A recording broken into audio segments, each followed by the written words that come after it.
달콤한 말씀 행복한 하루 오늘 함께 나누실 말씀은 마태복음 18장 11절에서 20절까지 말씀입니다.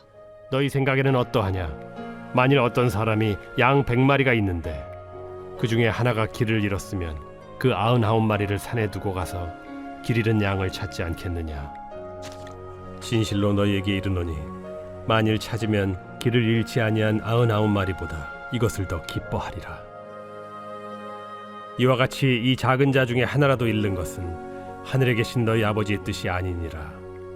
네 형제가 죄를 범하거든 가서 너와 그 사람과만 상대하여 권고하라. 만일 들으면 네가 네 형제를 얻은 것이요 만일 듣지 않거든 한두 사람을 데리고 가서 두세 증인의 입으로 말마다 확증하게 하라. 만일 그들의 말도 듣지 않거든 교회의 말하고 교회의 말도 듣지 않거든 이방인과 세리와 같이 여기라. 진실로 너희에게 이르노니 무엇이든지 너희가 땅에서 매면 하늘에서도 매일 것이요 무엇이든지 땅에서 풀면 하늘에서도 풀리리라. 진실로 다시 너희에게 이르노니 너희 중에 두 사람이 땅에서 합심하여 무엇이든지 구하면 하늘에 계신 내 아버지께서 그들을 위하여 이루게 하시리라. 두세 사람이 내 이름으로 모인 곳에는 나도 그들 중에 있느니라. 오늘 본문 역시 18장 1절에서 제자들이 던진 천국에서는 누가 큽니까? 하는 질문에 대한 대답의 연장입니다. 예수께서는 천국, 곧 하나님 나라에서는 세상의 법칙과 같이 크고 작음이 존재하지 않는다고 말씀하십니다. 예수님은 오히려 작은 자에 대한 하나님의 마음을 우리가 닮아야 한다고 말씀하십니다. 그것은 바로 잃어버린 양 한 마리를 찾는 목자의 마음입니다. 99마리의 양을 산에 두고 잃어버린 양 한 마리를 찾는 목자의 모습은 일반 상식이나 경제관념, 효율과 같은 개념으로 생각한다면 결코 이해하기 어려운 태도입니다. 그러나 예수님은 잃어버린 양 이야기를 통해 우리에게 우리가 과연 관심을 가지고 돌봐야 할 대상이 누구인지에 대하여 명확하게 말씀하고 계십니다. 바로 작은 자입니다. 길을 잃어버린 자입니다. 작은 자란 무리에서 동떨어진 사람입니다. 주류에서 벗어나 소외받는 사람이고 인기가 없는 사람입니다. 어쩌면 열심히 섬기지 않는 사람일 수도 있고 심지어는 잘못된 길로 벗어난 죄를 지은 사람일 수도 있습니다. 그것이 바로 예수님이 말씀하시는 작은 자이고 길을 잃어버린 한 마리의 양입니다. 진실로 너희에게 이르노니 만일 찾으면 길을 잃지 아니한 99마리보다 이것을 더 기뻐하리라 하는 이 말씀이 내심 서운하게 들리기도 합니다. 자신이 99마리의 양에 속해 있다고 느껴지기 때문입니다. 그러나 우리도 모두 잃어버린 그 한 마리의 양이었고 또 언젠가 그 한 마리의 양 처지가 될지도 모르는 일입니다. 뿐만 아니라 예수님은 남겨진 99마리의 양이 가져야 할 태도에 대해서도 말씀해 주십니다. 잃어버린 한 마리의 양을 찾아서 떠나버린 바로 그 목자의 마음을 99마리의 양들도 가져야 한다는 것입니다. 잃어버린 양, 그를 되찾아야 한다는 강한 열망을 품으라는 것입니다. 예수님은 내 형제가 죄를 범하거든 가서 너와 그 사람과만 상대하여 권고하라. 만일 들으면 내가 내 형제를 얻은 것이요 라고 하십니다. 공동체 안에서 죄를 짓고 길을 잘못 들어선 지체가 있다면 어떻게 해야 할까요? 조용히 혼자 그를 찾아가 그 죄에 대하여 엄히 묻고 회개하도록 권면하라는 것입니다. 그렇게 해서 그가 회개하고 돌아온다면 우리는 잃어버릴 뻔했던 그 형제를 다시 되찾은 것과 같습니다. 그러나 그래도 그가 듣지 않는다면 한두 사람을 데리고 가서 증인으로 세워 권면해야 합니다. 그래도 듣지 않는다면 그 증인들의 고백을 근거로 교회가 권면해야 하고 교회의 권면도 듣지 않는다면 그를 공동체 안에서 이방인과 세리처럼 여기는 것, 곧 공동체에서 구별하라는 엄중한 경고의 말씀입니다. 언뜻 공동체 안에서 죄를 짓고 회개하지 않으면 결국 교회 밖으로 내보내라는 말로 들릴 수 있지만 언제나 그렇듯 교회의 권면과 징계의 목적은 그가 반드시 돌아오도록 하는 것입니다.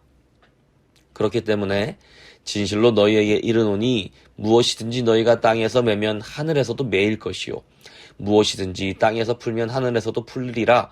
진실로 다시 너희에게 이르노니 너희 중에 두 사람이 땅에서 합심하여 무엇이든지 구하면 하늘에 계신 내 아버지께서 그들을 위하여 이루게 하시리라는 말씀을 주신 것입니다.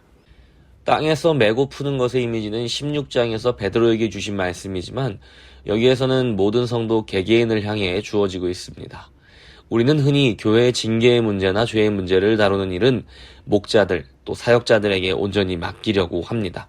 그러나 오늘 본문의 말씀은 바로 우리 모든 성도에게 공동체 안에 죄의 문제를 다루어야 할 능력과 책임이 있음을 알려줍니다.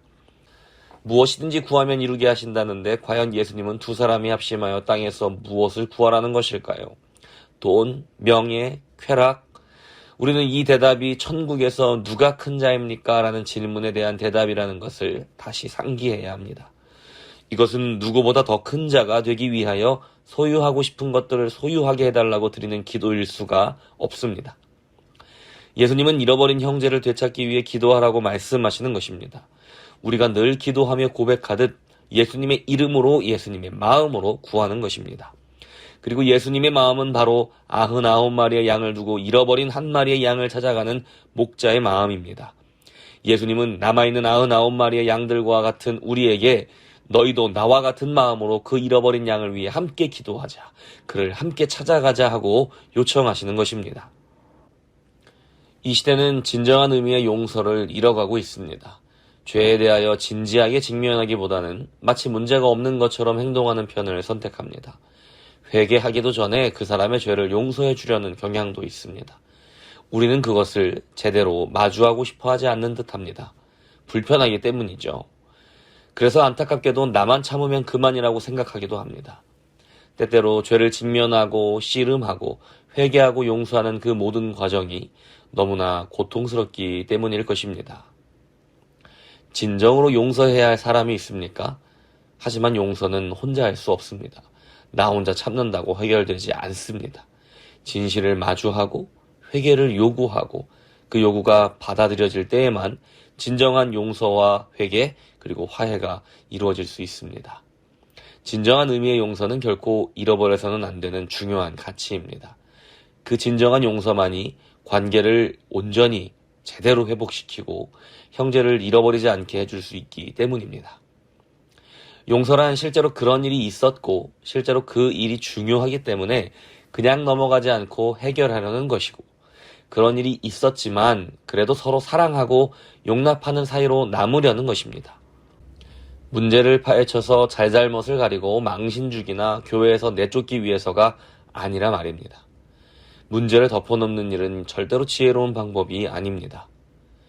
여기서 죄 지은 자도 바로 작은 자입니다. 연약한 자입니다. 잃어버린 양입니다. 그를 어떻게 해야 할까요? 먼저 만나야 합니다. 권면해야 합니다. 씨름해야 할지도 모릅니다. 성도 여럿이 만나러 가야 할지도 모릅니다. 교회의 이름으로 권면하고 징계해야 할지도 모르죠. 그렇기 때문에 이 일은 용기가 필요합니다. 그리고 간절한 기도와 겸손이 필요한 일입니다. 은혜란 받는 이에게는 값없이 주어지는 것이지만 주는 이에게는 전 소유가 다 들어가는 것입니다. 용서하는 은혜야말로 그렇습니다. 결코 쉬운 일이 아닙니다.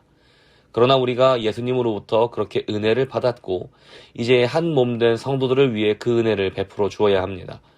소외되거나 죄로 인해 길을 잃은 자들을 찾아가야 합니다. 용서해 주기로 작정하고 진실을 말해야 합니다. 99마리의 양들이 똘똘 뭉쳐서 해야 할 일은 바로 그것입니다.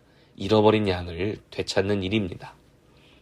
예수님은 20절에서 두세 사람이 내 이름으로 모인 곳에는 나도 그들 중에 있느니라고 하셨습니다.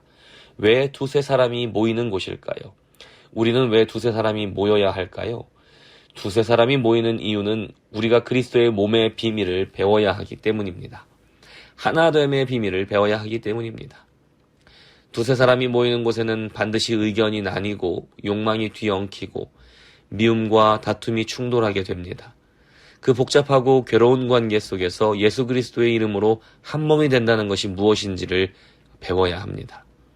우리는 홀로 존재할 수 없고 여럿이 모인 곳에는 갈등이 없을 수 없습니다. 그래서 우리는 예수님이 필요한 것이죠. 오늘 누구와 무엇을 위해 기도하시겠습니까? 하나님의 잃어버린 양을 찾아서 소외된 사람, 용서가 필요한 사람을 찾아 나설 수 있는 용기와 겸손을 달라고 간절히 기도해 보시지 않겠습니까? 그렇게 함께 기도하는 자리에 우리 주님께서 함께 계십니다. 작은 자를 찾아 나서는 용기를 달라고 기도합시다.